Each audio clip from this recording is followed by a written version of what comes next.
une maison avec Google SketchUp. Alors on va commencer par la base, on va faire une maison de 7 mètres par 10 mètres, 70 mètres carrés. Donc là, j'ai cliqué une fois ici, je lâche et je fais bouger ma souris. Je vois le rectangle qui s'affiche. Je peux venir ici, directement dans cette zone, taper ma dimension. Donc je tape 7.10, j'appuie sur Entrée, et ça me fait automatiquement un rectangle de 7 mètres par 10. Avec ma molette, je suis un petit peu grand, avec ma molette, je peux zoomer en arrière ou zoomer en avant, en faisant tourner la molette. Et si je clique sur la molette, regardez ici, on voit que c'est cet outil qui s'affiche. Quand j'appuie sur la molette et que je fais glisser ma souris en laissant appuyer, je peux faire tourner. Voilà, donc j'ai une maison de 7 mètres par 10. Maintenant, je vais pouvoir faire les murs. Alors ces murs, je vais utiliser cet outil de décalage qui va me permettre de créer le même contour, mais à l'intérieur ou à l'extérieur. Alors là, j'ai mon surface intérieure, donc je clique ici, le décalage. Alors soit ça marche dans un sens, soit dans l'autre. Là, c'est pas le bon sens. Donc je fais glisser de l'autre côté. Et ici, je sors, puisque je vais faire mes murs à l'extérieur. Et je vais faire des murs de 0,4. Ça veut dire 40 cm. D'accord, 0,4 mètres. Donc là, j'ai mon mur qui est fait. Une fois que mon mur est fait, je prends mon outil pousser-tirer et je vais monter jusqu'à 2,5. Vous avez vu que ça s'écrit en bas à droite ici. Alors je le refais. J'écris 2,5. Ça me fait 2,50 m. J'appuie sur Entrée. Et j'ai automatiquement ma hauteur qui est faite. Alors là, ce que je vais utiliser, c'est l'outil composant. C'est-à-dire qu'ici, je vais créer un composant qui va s'appeler mur extérieur. Ce qui fait que après, je pourrais faire mon composant toiture, mon composant cloison, etc. Alors pour créer mon composant, ici, je vais tout sélectionner. Alors pour tout sélectionner, soit je fais ça, soit je fais un triple clic dessus. Voilà, 3 clics. Je fais un clic droit et je vais créer un composant. Ce composant, je vais l'appeler mur extérieur.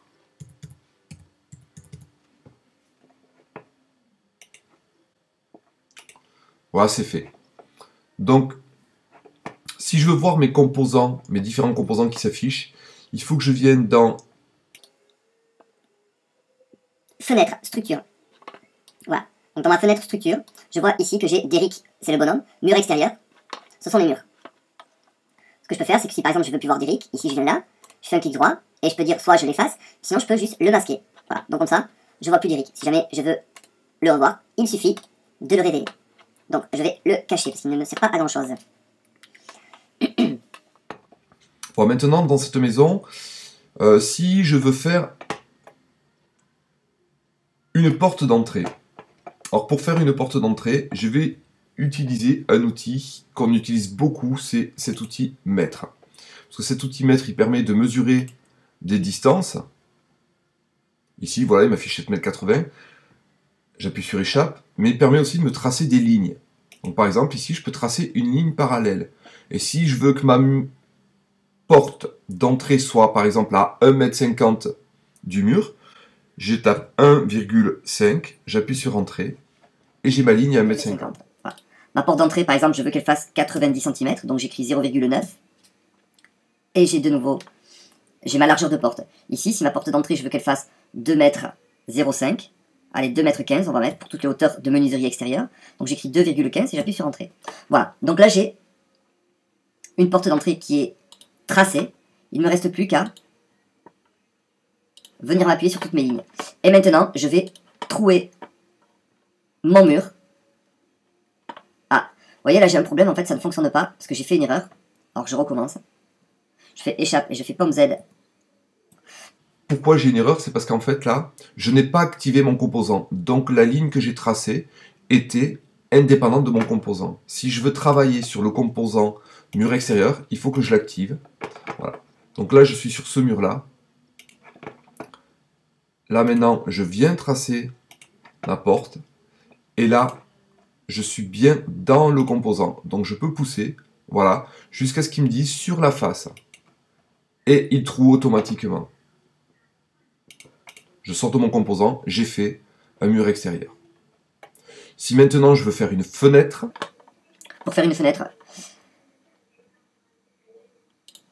je trace le bas de ma fenêtre. En général, les fenêtres sont à 90 cm de haut. Donc j'écris 0,9.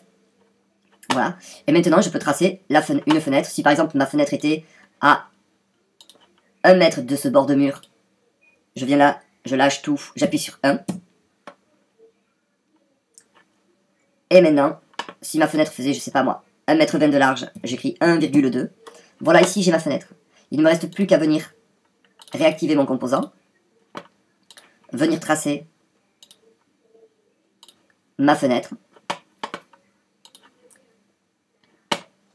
Alors, il faut que je sélectionne cette partie, voilà.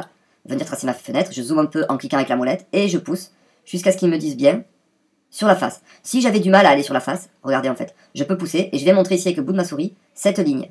Voilà. Si je me mets là, ça veut dire que je pousse jusqu'au mur, jusqu'à l'arête interne. Et là, je clique et c'est bon, j'ai bien fait mon trou de fenêtre. Donc comme ça, vous pourrez faire tous vos trous pour vos fenêtres, menuiseries, etc. sur tout ce qui est mur extérieur.